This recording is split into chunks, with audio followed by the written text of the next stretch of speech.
Olá, pessoal! O assunto de hoje é níveis de organização dos seres vivos. Eu sou a professora Jusilene e essa aula será ministrada para as turmas de primeiro ano. Para começarmos a falar sobre níveis de organização, temos que começar da menor estrutura que forma uma matéria, que é o átomo. Ele é composto de elétrons, prótons e nêutrons. Os elétrons são cargas elétricas negativas e fica numa região chamada de eletrosfera, que é em volta dos prótons e dos nêutrons que formam os núcleos. Então, os prótons são cargas elétricas positivas e os nêutrons, como o próprio nome já diz, são cargas elétricas neutras. Vários átomos em conjunto, eles vão formar molécula. Então, a molécula, ela é a união de vários átomos. Aqui eu trouxe, por exemplo, a molécula da água com 3 átomos. Um átomo de oxigênio e 2 de hidrogênio. Eles estão ligados por ligações químicas. Essa molécula é conhecida como H2O. Então, popularmente conhecido como H2O. Esse 2 significa o número de hidrogênios que vão estar presentes e o O não precisa de numeração porque nós já sabemos que existe apenas um átomo de oxigênio. Organoides. Organoides são estruturas tridimensionais derivadas da célula tronco e que possuem características semelhantes a um órgão ou organela. Aqui, pessoal, nós trouxemos uma mitocôndria. É uma organela celular que vai apresentar uma função muito importante dentro da célula, que atua no processo de respiração. Então, a célula ela precisa das mitocôndrias para respiração. Assim como os órgãos têm uma importância fundamental no nosso corpo, as organelas elas vão atuar de forma fundamental na estrutura da célula. Várias organelas trabalhando juntas vão formar a célula, que é a unidade microscópica estrutural e funcional dos seres vivos. A gente não conhece, não existe até então, um organismo vivo que não seja formado por célula. Então, a célula ela vai apresentar várias organelas, como membrana, citoplasma, núcleo, mitocôndrias, lisossomos, complexo de Golgi. Todas essas estruturas ou organelas, elas são fundamentais para o funcionamento dessas células. E uma célula, ela é conhecida como a menor unidade da vida. Várias células trabalhando juntas com uma função específica é conhecida como tecido, que são um conjunto de células semelhantes que vão atuar e desempenhar a mesma função. Então, são várias células atuando juntas. Por exemplo, nós temos a nossa pele. A nossa pele é formada pelo tecido epitelial, onde há a proteção do nosso corpo. Já pensou se o nosso corpo ficasse exposto a todo tipo de micro-organismo? Então, nós temos o tecido epitelial com a função de revestimento e proteção do nosso corpo. Vários tecidos vão formar os nossos órgãos, que é uma parte do organismo composta por elementos celulares que interagem fisiologicamente e desempenham uma mesma função específica. Por exemplo, nós vamos ter o encéfalo, temos o pulmão, que vai desempenhar a função de oxigenação, ajuda na oxigenação, o fígado, nós temos o rim, o intestino grosso, intestino delgado, que atua juntamente com o intestino grosso, temos o estômago, que também está presente no sistema digestório, o coração. Todos esses são órgãos e eles desempenham uma ou mais função dentro do nosso corpo. Então, a união de vários tecidos vão formar um órgão, no qual vai desempenhar uma função. Para desempenhar tal função, cada órgão ele tem que atuar dentro de um sistema. Esse sistema é um conjunto de órgãos associados. Por exemplo, eu trouxe para vocês aqui o sistema circulatório. onde nós vamos perceber que temos o coração como um órgão central, temos as artérias, arteríolas e capilares, como também temos as veias, vênulas e capilares que vão se comunicar. Eles tendem a distribuir o sangue por todo o nosso corpo, permitindo onde ocorra as trocas gasosas lá no pulmão, permite também o transferência de nutrientes para todas as células. Então, o sistema circulatório ele é fundamental para a vivência de um organismo. Organismo, como nós já sabemos, um organismo é um corpo constituído por órgão.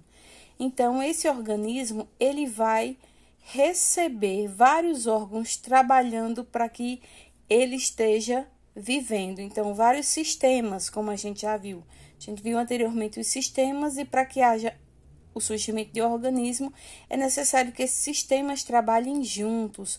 Nós temos aqui o sistema circulatório, que vimos anteriormente, temos o sistema digestório, com o intestino grosso, intestino delgado, o estômago, todos eles trabalhando juntos para que esse organismo se mantenha vivo. E vários organismos juntos, convivendo no mesmo espaço, na mesma área determinada, vão formar uma população. Nós temos aqui um exemplo de uma cidade onde tem a população de seres humanos. Cada organismo aqui vai estar presente, unidos, surgindo e formando essa população. Várias populações unidas vão formar uma comunidade, que é formada por todos os organismos vivos em uma área em um determinado período. Nós temos aqui, por exemplo, o fundo do mar, onde nós vamos encontrar peixes, tartarugas, como também algumas algas. Todas elas estão convivendo juntos, fazendo sua função, trazendo benefícios para esse ambiente, se alimentando, se reproduzindo, também vão servir de alimento. Então, esses organismos convivendo em conjunto formam uma comunidade. Várias comunidades vão formar um ecossistema. É interessante que o ecossistema ele vai incluir os fatores vivos e abióticos, ou seja, ele não vai só observar os animais, as plantas, os micro-organismos que estão envolvidos nesse ambiente.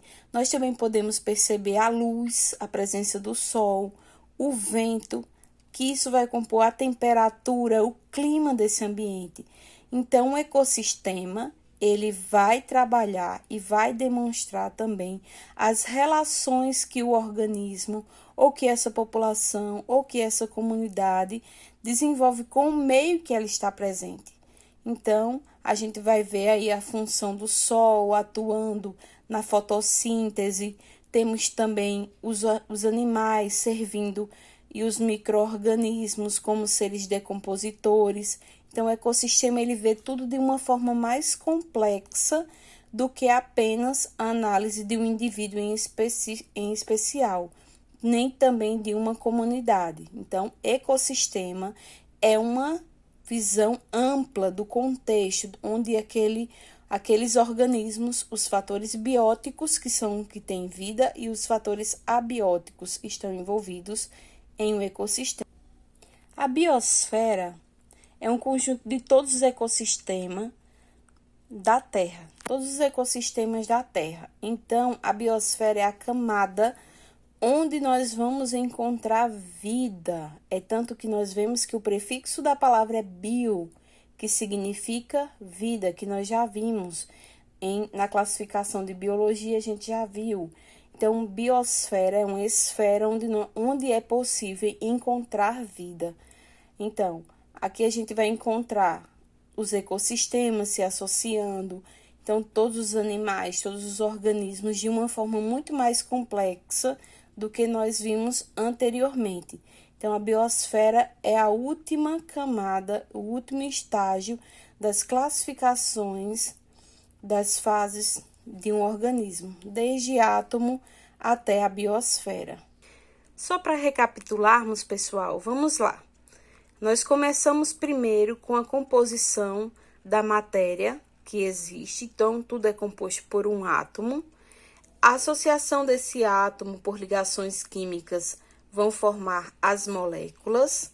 Essas moléculas, elas vão se associar e vão formar as organelas ou organoides.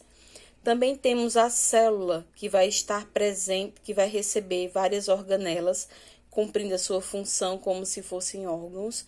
Então, essa célula ela é a unidade básica da vida. Várias células juntas vão formar um tecido. Esse tecido, ele atuando associado com outros tecidos, vão formar um órgão. No caso aqui nós temos o fêmur. Vários órgãos juntos, no caso o fêmur é um osso, então vários órgãos juntos vão formar um sistema, que no caso é o sistema ósseo aqui, que vai atuar na locomoção, contribuir juntamente com o sistema muscular para a locomoção. Então, vários sistemas atuando juntos vão formar um organismo. Esse organismo se associando com outros organismos da mesma espécie, a gente vai encontrar uma população. Essas populações de diferentes espécies vão formar uma comunidade, onde cada um vai desempenhar o seu papel. Várias comunidades juntas vão formar um ecossistema, que por fim, todos eles vão estar na biosfera. Então, pessoal, essa é a nossa recapitulação de hoje. Espero que tenha ficado bem claro, trouxe bastante imagem para facilitar para vocês. E até a próxima aula!